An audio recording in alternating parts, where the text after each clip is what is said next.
Bonjour, mesdames et messieurs. In this episode, we do a panorama of New York, New York.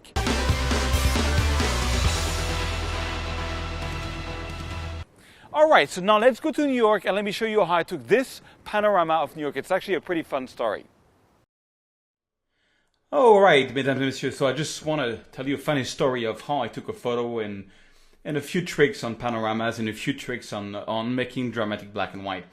I was flying back from Florida to Paris, and I had a full day in New York.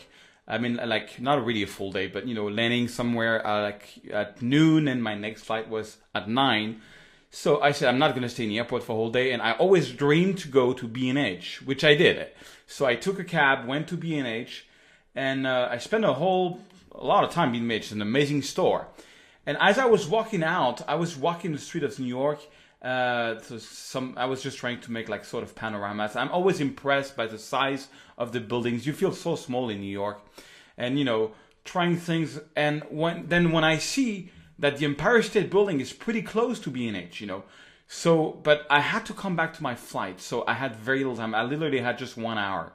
So I walked up to the Empire State Building and asked the girl, could I go up there and take some photo in 1 hour? She says, yeah, if you take the fast. You know, they have like a sort of a fast lane, so you don't have to wait like the other guys if you pay extra money. So I did that, and it took me so long to get up there. I was really scared I was going to miss my flight. So I arrived at the top of the Empire State Building, and for efficiency reason, what I did is I was trying to get a setting of my camera so that it would take really sharp photos. So 1/200th of a second at f.8, I knew I would have a big depth of field, ISO 100, and 1/200th of a second, I knew I could, you know, like throw my camera in the air and still get a sharp photo because it's a pretty fast speed. So I ran around literally in 2 minutes around the Empire State Building. That's the view you get from the different, you know, it's like a little square that's at the top of it. And then, you know, I didn't even look at the photos I was taking. I was just, you know, I just rushed there. And then when I went home, I said, you know, okay, what can I do with this? And I'll show you something that I did with it, which I find it's pretty cool. Let me show you this. Yeah, something like that. So, you know, it's like there was a pretty boring sky. The only place that was a bit interesting was where the sun was, which is that side of, you know, where you can see here, because it's, you can see the Statue of Liberty, you know. So facing to the Statue of Liberty, the sun was coming here. And I had this idea of why not make a black and white, panorama. You know, with this 3 shot. First shot, second shot, and third shot. So, let's do this and let me show you how I did it. So first what I did is I opened up the shadows and bring down the highlights, the usual stuff, you know. Then I did my, you know, whites. Trying to find a white point, but not too much. And then trying to find a black point, but not too much. Just a little bit like this. I was trying to get something, even that is a bit too much. Then I would do 2 things. I would take out the saturation. And you see here, there's a little spot. So I would, of course, take that. I had a huge spot on my sensor, which I saw afterwards and cleaned it since then. Actually, there's more than a few spots.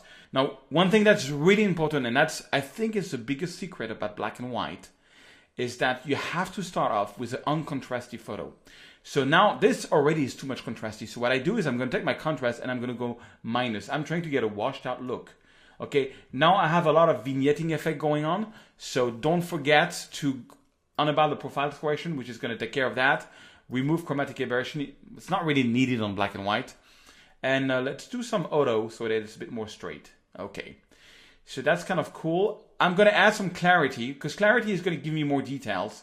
And I'm certainly going to do some. I mean, it was very foggy, so, you know, there's pollution, so it's not super sharp. The first is, it's not super sharp because I think I moved too much, but you'll see the end result is kind of cool. I mean, it is kind of sharp a little bit. I actually think I have a sharper one. Let me just check. I think I have a sharper one because the first photo I took 3 times. So that's one thing that I do also. If you want to compare the sharpness, yeah, this one is a lot sharper actually. So what I can do is whatever I did, that was a mistake. I took the wrong photo. I can just take whatever I did here. I can sync it, you know, so you select both. And now what I did is on the second one, this one is kind of sharp. So this one is a bit sharper. Yeah, it's a lot sharper. I don't know. I think I moved too much on this one. So, okay. So we have a minus contrast, but we have a plus clarity. Saturation is being off. And yeah, oh, the last thing I want to do on this one, look, your Statue of Liberty, that's amazing, about 36 million pixels. You can really zoom in on this, you know.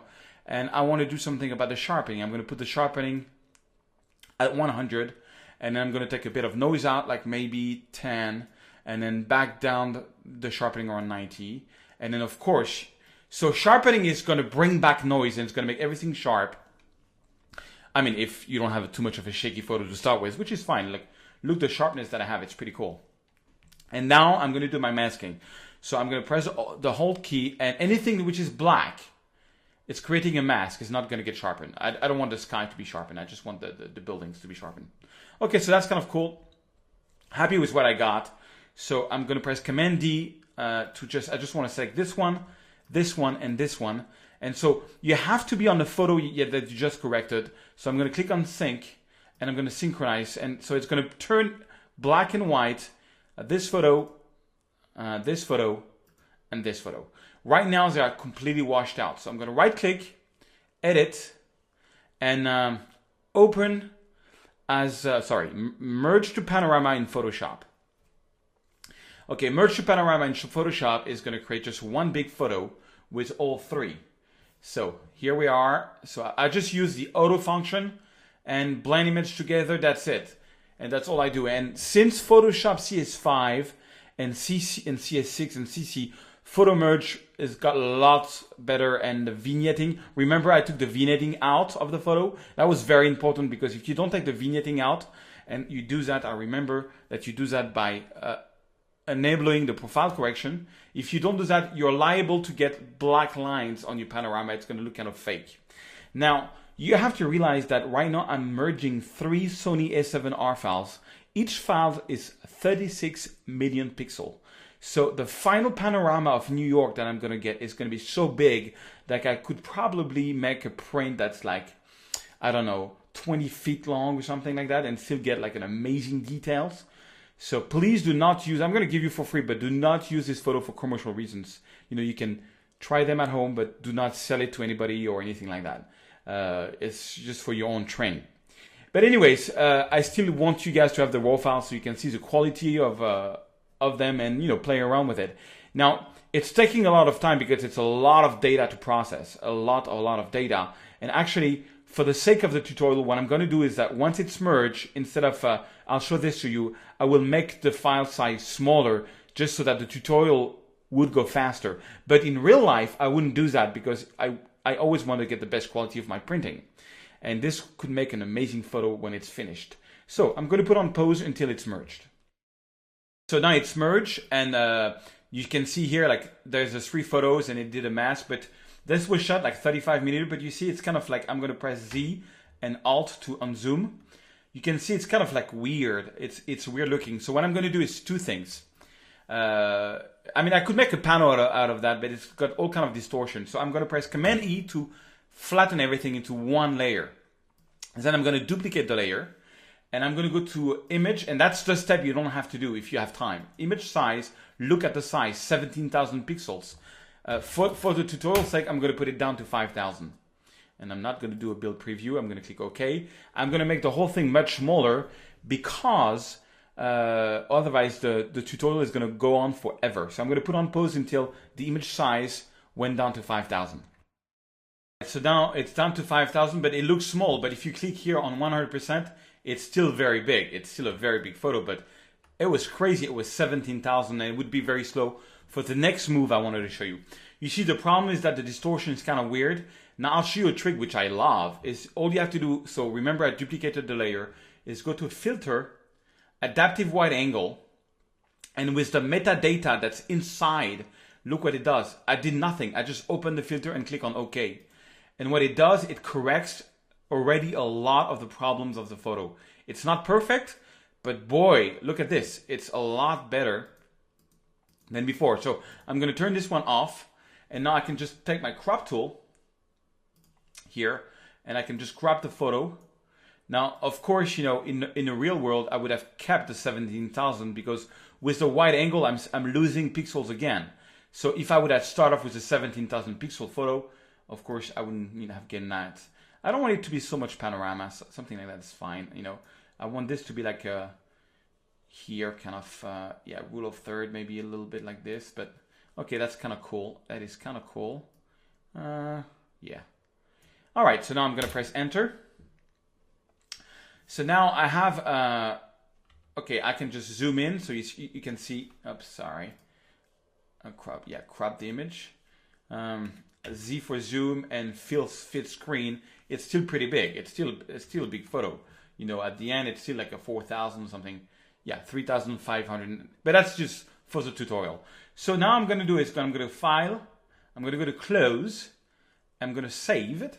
So it's going to import back into Lightroom. So I'm going back into Lightroom and it's already in Lightroom. It went real fast.